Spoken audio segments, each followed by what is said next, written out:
Xa está na casa, sae salva a menor secuestrada en Ferrol polo seu propio pai. Permaneceu 3 meses retida. A Policía Nacional liberouna en Romanía, en compañía da súa avoa paterna. O pai foi arrestado cando tentaba fuxir a Alemaña. Altri recorrerá a decisión do Goberno Central de excluir da planificación eléctrica o proxecto de Palas de Rei. Din que é unha decisión política. Os empresarios ven risco de que Lugo quede á marxe do desenvolvemento industrial que xera emprego. Calquera diría que é agosto, pero non. É unha imaxe desta mesma tarde, día laborable de outono e as praias amosan unha estampa de pleno verán. No telexornal veremos como turistas e locais coinciden en que un día así de solleiro non se pode deixar pasar. Boas noites. Pedro Sánchez confirma que ten intención de presentarse ás próximas eleccións xerais de 2027. Di que o falou ca súa familia e tamén co partido. O PP cree que Sánchez busca a reelección por unha cuestión de autodefensa. Pedro Sánchez quere optar á reelección en 2027, confirmouno nunha entrevista en Bloomberg. I will do it for sure. This is something that I have already spoken with my family and with my party. Di que xa o consultou coa familia e tamén co partido. Os do seu gabinete celebran a decisión. Me alegro de escuchar esas palabras del presidente del gobierno. No es que solo se vaya a presentar, es que vamos a ganar. Pola contra, no PP están convencidos da súa derrota e creen que se presenta é para defenderse da xustiza. Necesita el aparato del Estado para defenderse de los problemas judiciales que tiene en casa, en su gobierno y en su partido. Precisamente sobre a investigación aberta contra a muller do presidente do goberno hai novidades. O xuíz Peinado ordena á Garda Civil un informe sobre os correos electrónicos que se cruzaron Begoña Gómez e a súa asesora na Moncloa co vicerreitor da Universidade Complutense. Quere determinar se a asesora de Gómez se dedicou a realizar tarefas privadas. O xuíz di que eses correos son uns dos elementos de peso que lle fixeron tomar a decisión de propoñer un xuízo con xurado popular. Tamén hai novidades no caso do fiscal xeral do Estado. Álvaro García Ortiz pediulle ao Supremo a súa absolución. Di que foi vítima dunha operación orquestrada e que non cometeu ningún delito. As acusacións piden para García Ortiz entre 4 e 6 anos de cadea pola filtración dun correo con datos de carácter reservado. Mentres, o tribunal publicou os nomes dos 7 maxistrados que o van xulgar. A maioría son considerados conservadores. 4 se formulou acusación. Segue tamén a polémica arredor das pulseiras antimaltrato. O Goberno coñecía dende novembro de 2024 os problemas que xeraban. Recoñeceuno no Congreso a delegada do Goberno contra a violencia de xénero. Mentres, unha asociación feminista do PSOE dá un paso adiante e pide a dimisión da ministra de Igualdade. A información chegou á delegación do Goberno contra a violencia de xénero en novembro do 2024. A través del Servicio Cometa y posteriormente de la Fiscalía General del Estado. E que durante o cambio de adxudicataria os problemas técnicos ha afectado a delitos de quebrantamiento de condena, al incumplimiento de órdenes de alejamiento. Pero non a delitos de violencia de xénero. Martínez Perza pediu desculpas ás mulleres o día despois que o Congreso reprobaba a Ana Redondo. Vamos a defendernos con razones, con una gestión que ha sido impecable, con dificultades muy importantes que están resueltas, que están solventadas. O día despois tamén que Pedro Sánchez lle mostraba o seu apoio. Ana Redondo cuenta con toda mi, no solamente con mi apoyo, sino tamén con mi solidaridad. Mentres, os socios do Goberno Eu coido que debemos de ter unha pequena investigación ata onde seña para saber democráticamente que pasou. Dende o Partido Popular siguen pedindo a dimisión de Ana Redondo e lamentan a falta de empatía do Goberno coas mulleres. Una frivolidad absoluta. Le preguntamos a varios ministros por esta cuestión porque nos parece de especial gravedad. El ministro Bolaños ni siquiera contestó. Reprochan tamén que, coñecidos os problemas, non actuarán de forma inmediata. A compañía Exolum prevé instalar unha nova terminal enerxética no porto exterior da Coruña. O proxecto ten un orzamento de 100 millóns de euros e xa podería comezar a funcionar en 2029, preparada para operar tanto con produtos convencionais como con combustibles sostibles. Desde a empresa din que a futura terminal converterá o porto da Coruña nun centro logístico de referencia a nivel nacional e europeo. Outra empresa que busca instalarse en Galicia, Altri, anuncia un recurso contra a decisión do Goberno de excluíla da rede eléctrica.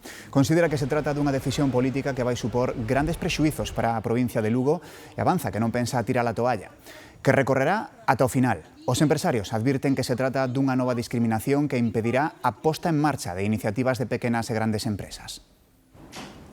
Individualmente, calquera de nós se pode enganchar á rede eléctrica sen maiores problemas, pero as medianas e grandes empresas non, precisan dunha potencia específica. Nos han puesto un freno de caballo. O Goberno está a deseñar que redes vai reforzar daqui ao 2030 e aí non aparece a provincia de Lugo. Para os empresarios isto significa outro golpe económico. A provincia de Lugo queda abandonada. Aquí Lugo ya ha perdido muchas y muy buenas ocasiones. Lugo necesita un impulso económico industrial que non ten neste intre. Tuvimos unha solicitud para montar fábricas de baterías que ahora se les están disputando Vigo e Ourense. A día de hoxe a principal prexudicada é Altri. A multinacional portuguesa di que aínda non lle consta comunicación oficial, pero que de ser así recorrerá. Denuncia que estamos diante dunha decisión exclusivamente política que limita oportunidades industriais e de emprego no territorio. A nosa posición é clara con respecto a Altri, ha sido sempre, desde o primeiro momento. Vemos un proxecto industrial de calado que pode modificar o mapa industrial da Galicia interior. O Goberno si reforzará as conexións eléctricas en áreas estratégicas como a Coruña ou as Pontes, en outros puntos de Pontevedra e Ourense. A Xunta mósase razoablemente satisfeita coa proposta. A nova depuradora de Sada terá capacidade para atender unha poboación de 30.500 persoas, un 50% máis que a actual. As obras de ampliación comezaron en xullo e está previsto que rematen en 2 anos e medio pola complexidade do proxecto. O reto é multiplicar o servizo que dá no mesmo espazo e para iso vanse incorporar tecnoloxías innovadoras. A Xunta destina 12 millóns de euros a esta obra que Alfonso Rueda pon de exemplo do compromiso do seu goberno ca calidade das augas. En algo fundamental que as nosas rías, os nosos ríos, as nosas costas estén limpas, non só o que chega hacia a terra, sino o que sale da terra. Isto costa cartos, é complexo técnicamente, pero creo que o estamos facendo. O ministro de Agricultura reclama a Unión Europea fondos para os gandeiros e agricultores afectados polos incendios deste verán. Planas dixo que serán un complemento ás axudas estatais que se aboarán a finais deste ano. Dende a Consellería do Medio Rural pídenlle ao Goberno de España estar á altura para a recuperación total das zonas afectadas. O Goberno central habilitou axudas directas desde os 1.500 ata os 10.000 euros para agricultores e gandeiros afectados polos incendios deste verán. Poderán percibilas sen necesidade de solicitalas e independentemente de producir ou non. O ministro de Agricultura pediu a Europa máis fondos para a recuperación. Clamado ya el activar el fondo de la crisis de reserva agrícola, que es importante porque supone además otra fuente posible de ayudas a agricultores e ganaderos afectados. Os afectados contarán cunha cuantía do 100% para a reparación dos danos causados. É unha das liñas de axuda activadas pola Xunta de Galicia que pide ao Goberno estatal axudas suficientes ata a recuperación total. O Goberno de España estea á altura da Xunta de Galicia nesa intensidade das axudas e do que vai a necesitar o agro o forestal galego nos vindeiros meses e no vindeiro ano de cara a recuperarse completamente. Durante a visita á comarca de Valdeorras, unha das máis devastadas, Planas comprometeuse a abonar as axudas directas antes de final de ano. Os bancos marisqueiros de Cabío, Lombos do Ulla e Boído estarán pechados durante 6 meses para recuperar a produción. Xunta e sector consensuaron esta medida despois de ver os resultados das últimas mostraxes. O obxectivo é favorecer o crecemento do bivalvo con vistas á campaña do vindeiro ano. Haberá compensacións económicas pros mariscadores afectados polos peches destes bancos. Do exterior, novo incidente grave no espazo aéreo europeo. Son imaxes estas que van ver de Dinamarca. Un dron sobrevoa un dos principais aeroportos do país, algo totalmente ilegal que se traduce nun gran problema de seguridade. E non foi un caso illado, outros 3 aparatos entraron en 3 aeroportos daneses máis, un deles obrigando a pechar unha base militar. As autoridades locais descoñecen a orixe dos drons, non puideron derribalos, nin tampouco deter os operadores. Casos cada vez máis frecuentes que levan a Unión Europea a acelerar para blindar as fronteiras fronte a incursións rusas. Quere ter listo nun ano un muro de drons de vixilancia, unha medida que sería provisional mentres non chega unha rede de defensa máis ampla por mar e por terra. Mañá arrinca a negociación cos países da primeira liña. Bruxelas, María Calvo. Sí, mañá a Comisión Europea celebra unha primeira reunión cos 7 países fronteirizos con Rusia para empezar a definir ese muro de drons. A listaxe amplíase con Eslovaquia e Ucraína, dada a súa experiencia, e tamén se suma Dinamarca, que participa neste primeiro encontro despois dos incidentes recentes co seu espazo aéreo. O obxectivo é acordar mecanismos de detección, todo un reto porque estes drons son pequenos e difíciles de localizar, e tamén decidir como responder ante novas incursións. Bruxelas quere así enviar unha mensaxe clara. Europa non só responderá ás provocacións, senón que tamén reforzará a súa disuasión fronte a Moscova. Nunha intervención por videoconferencia ante a Asamblea da ONU, o presidente da Autoridade Nacional Palestina asegurou este xoves que os palestinos non van marchar da súa terra. Mahmoud Abbas pediulle á comunidade internacional que actúe para que Palestina sexa un Estado independente e soberano. Insistiu en que o que Israel fai na franxa de Gaza non pode cualificarse como unha simple agresión. Tamén rexeitou determinados actos de Hamas e a necesidade, dixo, do desarmamento do grupo islamita. Un tribunal de París condena ao expresidente francés Nicolas Sarkozy a 5 anos de prisión. Declara o culpable de asociación ilícita no caso de presunto financiamento libio da súa campaña electoral do 2007. Acusábano de chegar a un acordo co ditador libio Gaddafi no 2005, cando era ministro de Interior, para que financiase a súa candidatura á presidencia francesa. O tribunal absolveu a Sarkozy de todos os demais cargos aos que se enfrontaba, incluindo os de corrupción pasiva e desvío de fondos públicos. De volta en Galicia, a Policía Nacional liberou unha menor de 7 anos secuestrada hai case 4 meses en Ferrol. O pai da nena e un acompañante abordaron a nai e a súa actual parella na vía pública cun arma de fogo. Fuxiron con ela a Portugal e Romanía. Agora, o proxenitor foi detido en Alemaña. Paula Cantelar.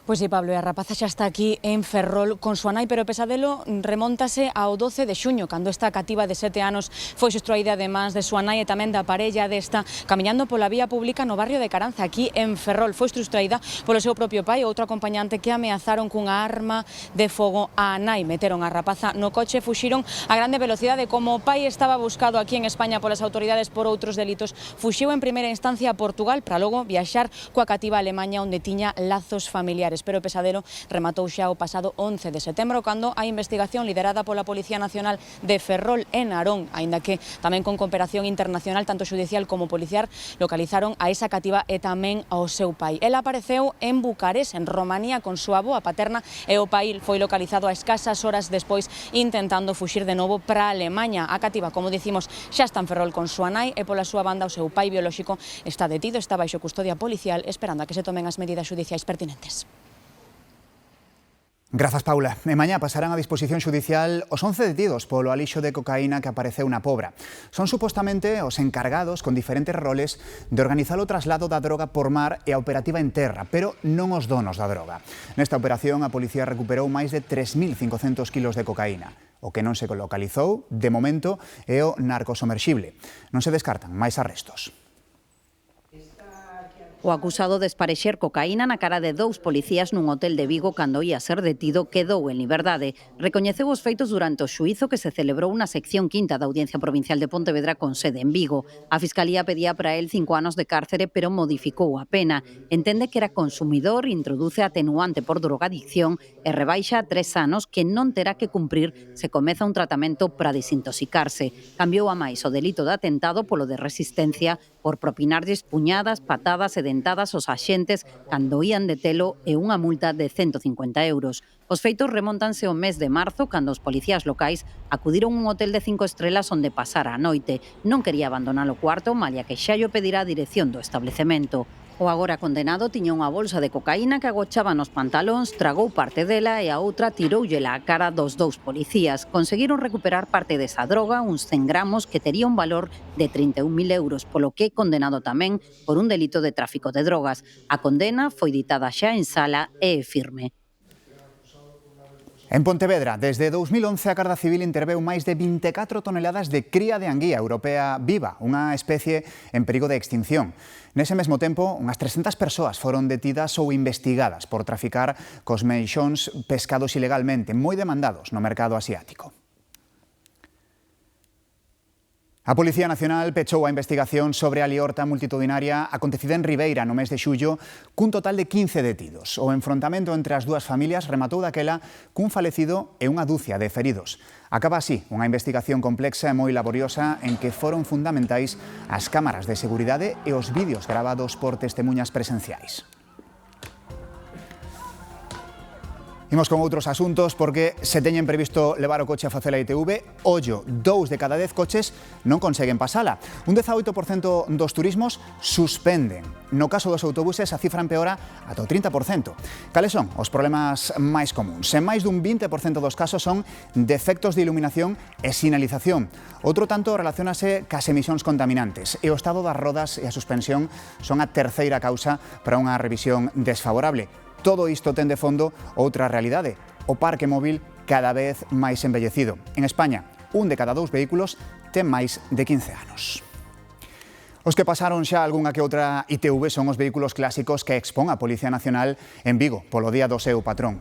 Unha exposición con verdadeiras xoias como un Fiat 1400 dos anos 50, todo tipo de coches oficiais e da policía, motocicletas, un helicóptero ou aparatos para intervir en accións con explosivos. Pode visitarse nos Xardíns Montero Ríos ata o 2 de outubro. Cantos cartos levan vostedes en efectivo? Cada vez pagamos máis con tarxeta, pero ollo, porque o Banco Central Europeo recomenda ter diñeiro físico para afrontar situacións de crise como a apagada eléctrica de abril ou unha posible pandemia. Dispor de billetes e moedas é unha roda de reposto, din, da economía. Sen cartos pero con tarxeta podemos facer case de todo. Neste histórico comercio acabaron por admitir o plástico. O pasaba moitas veces, porque moitos chegan aquí e te dicen: mira, vou a cajero xa veño ahora. A mellor un paraguas, un cuchillo, calquera cosa. Pois non volvían. Algún volvía, pero outro non volvía. Entonces, dixen nada, hai que poñer a tarxeta como sea. Con tarxeta podemos mercar a prensa, aínda que Tere sempre prefire moedas. Todo en efectivo, sí. A proba está que cando foi do apagón, e o teño que dicir claro, a maioría dos comerciantes viñen a buscarme a min a moneda porque non había. Solo pagar con tarxeta, pero sí me gusta ter algo de efectivo, para a cafetería ou para algunha cousa, periódico, prensa. Siempre si suelo llevar efectivo, non me gusta lo de las tarjetas porque como a veces fallan los aparatos. Uns poucos negocios exixen efectivo. Se queres arranxar a camisa... Dinero. No quero tarjetas, solo dinero. E tamén hai que levar cartos para tomar aquí un cafeciño. Hombre, porque tarjeta no voy a trabajar para Hacienda y para el banco. No voy a trabajar para los dos. Sen efectivo tampouco podemos volver á casa no autobús. En Vigo só aceptan cartos ou a tarxeta municipal. Tras 2 anos de batalla legal, unha pequena empresa valenciana logrou vencer a multinacional Lacoste. A marca francesa opoñíase a que a compañía española rexistrara a súa liña de cosmética masculina a nivel europeo porque tiña un caimán no seu logo. En 2022, unha empresa valenciana lanzou unha liña de cosmética masculina con nome de Dr. Caimán e un ano despois tramitou o rexistro da marca a nivel europeo. Pero, sorprendentemente, atopáronse cunha oposición frontal por parte da multinacional Lacoste. Porque hai un reptil. Eso es suficiente para ellos para impedir el registro de marca. Pour Homme, fragrance for men. Lacoste argumentaba que tanto o deseño gráfico como o produto podían provocar confusión nos consumidores con algunha das súas liñas cosméticas. Iso supuxo un gran revés para a empresa valenciana. Estuvimos 2 años prácticamente parados. En muchas ocasiones nos planteamos incluso de dejarlo, porque es una batalla de David contra Goliat. Din que nunca pretenderon xerar confusión de marcas e que por iso decidiron ir ata o final. Agora a Oficina de Propiedade Intelectual Europea acaba de darlle a razón, porque considera que as diferenzas son suficientemente marcadas en contra do que alegaba Lacoste. Dr. Caimán xa pode operar a nivel europeo con todas as da lei. El caimán se ha comido al cocodrilo, ¿sí? No les tengo rencor. Es decir, si yo tuviera una marca con ese prestigio, haría exactamente lo mismo. É unha das bebidas máis consumidas do mundo e posiblemente a máis popular. Estamos a falar do café, cuxo prezo non deixou de medrar nos últimos tempos. É o café máis barato que atopamos na Coruña, unha cunca a €1. É prezo único, dá igual que sexa só cortado ou con leite. Aquí se vende el café 100% arábica, con tueste natural, o sea, no tiene aditivo, no tiene nada. La gente no tiene culpa de que el café me suba a mí para yo tener que subirlos a ellos. Y desde que abrí, filosofía de empresa, café a €1 y eso no lo va a cambiar nadie. En contraposición, os prezos máis caros encontrámolos en locais onde se serve o chamado café de especialidade ou gourmet. O expreso aquí é a €2, con leite a 2,6. Manejamos todas las facetas del café, desde que se recoge hasta que llega el producto a la taza. Nosotros tenemos todo el control de calidad. Para eso hay personas que están cualificadas en tostar, en testar el café, en probarlo, en catarlo. É unha das bebidas máis consumidas no mundo, pero condiciona o prezo a elección dun café? Non sei se é de especialidade ou non, pero que este ben feito. Que moitas veces o que falla é o que fai o café. Prefiero pagar un pouco máis, beber un buen café. Pero aquí tenemos un café barato e bueno. Que se xa caro ou non, pois depende, non? Es que lamentablemente estamos acostumados a vivir en Madrid, co cal temos a percepción do valor un pouco desvirtuada, non? Entre o caro e o barato hai un intermedio. Pagar alrededor d'€1,5 é o prezo máis frecuente nas cafeterías da cidade. Chegou o outono e mudan as cores, non só da paisaxe, tamén dos alimentos. Un exemplo é o das froitas. Despedímonos das de oso para dar pasos cítricos ás mazás, en definitiva, as de tempada. Pero as froiterías levan tempo introducindo froitas exóticas, todo un mundo de texturas e sabores. Que maracuyá, papaya, que outra, guayaba. Son innumerables e moitas auténticas descoñecidas a este outro lado do mundo. Y vamos a empezar por esta maravilla que nos traen desde Indonesia, que se llama piel de serpiente. Y lo vais a descubrir rápido el nombre. Una fruta dulce, que a mí me recuerda a una golosina. Pero a través das redes sociais e nas tendas físicas as froiterías introducen cada vez máis alimentos exóticos. Creo que vou probar novos sabores, non sei, experimentar. Unha fruta moi boa, sabes, moi doce, a maioría das froitas tropicales teñen unhas propiedades moi boas e a xente cada vez consume moita máis, o que é o tema do aguacate, o mango, a papaya, que é super buena polo estómago. Jacobo ven notando a grande aceptación deste tipo de produtos na súa clientela, sobre todo coa chegada das estacións máis frías. Nos estantes, as froitas de tempada xa conviven coas exóticas. Hai que mirar a temporada e o precio. Sabes, son frutas transportadas por avión, teñen que vir maduras, entonces normalmente as frutas do trópico veñen en barcos. Un barco ven tardando un mes e pico en chegar a Europa. Entonces estas frutas de calidad teñen que vir por avión. Entonces o precio incrementase por 3, por 4, por 5. Mangas, por exemplo, a €6 o kilo ou as yautías por riba dos 8. O que parece claro é que chegan para quedaren sendo a mellor carta de presentación polo sabor e a textura da cultura alimentaria de moitos países. Querría hacerla, pero non lo voy a hacer. Non hai que descoidar os xardíns no outono, se na primavera queremos que flores e plantas presenten o seu mellor aspecto. Tamén as hortas requiren traballos de fertilización para acoller os produtos da época como grelos, cebolas ou allos.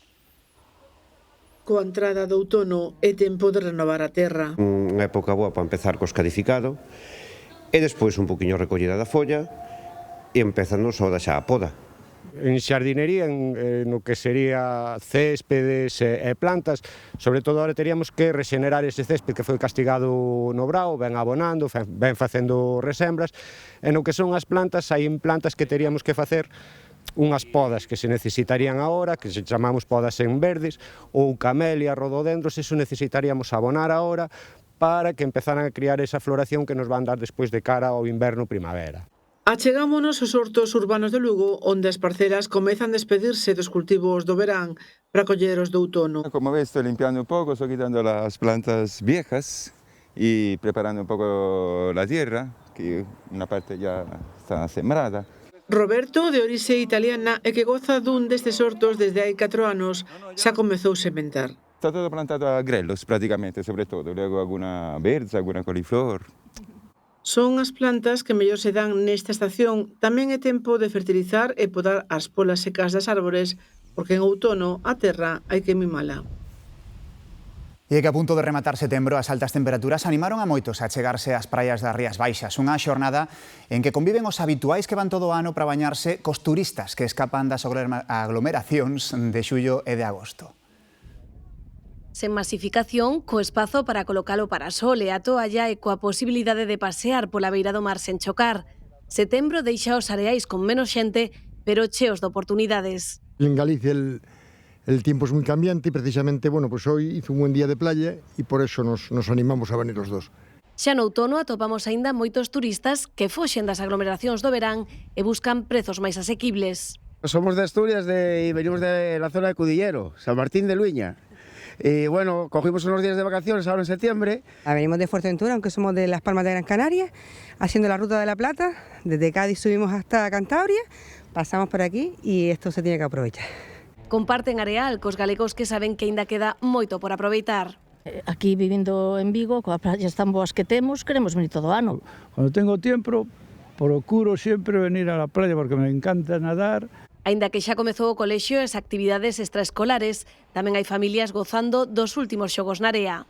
Que estábamos viendo que era uno de los últimos días como de veranazo, entonces había que aprovecharlo sí o sí. Y nada, aquí vinimos con las peques. Este xoves, con máximas de 25 graus en Vigo ou 27 en Pontevedra, apetecía bañarse, pero a auga do mar está fresca, a uns 14 graus en Samil. Unha das imaxes do día, o rescate dunha balea na ría de Aldán. Despois dun día a valga, quedara varada e esta noite o mar sacou unha das pedras. Membros do CEMMA amarraron a unha piragua e estiveron 3 horas remando e a nado ata que conseguiron, como ven, levala ata a praia de Area de Bon. Tarefa nada doada porque medía 7 metros e pesa 3.000 kilos. Aniversario de Pedro Almodóvar, 76 anos, cumpre un dos directores máis aplaudidos do noso cinema, creador dun mundo propio cunha estética moi recoñecible. Gañador de 2 Óscar, unha a mellor película estranxeira no 99 por Todo sobre mi madre, en 2003 polo mellor guión original por Hable con ella. Imposible falar de Almodóvar sen o seu elenco de musas, Penélope Cruz, Carmen Maura, Rosy de Palma e Verónica Forqué. Sería o póker das máis recorrentes. E non forma parte das chamadas chicas Almodóvar, pero Miguel Bosé deixou unha escena fetiche na filmografía do manchego en Tacones lejanos. Feliz noite desde Universo Almodóvar. Ata mañá. Que los días son eternos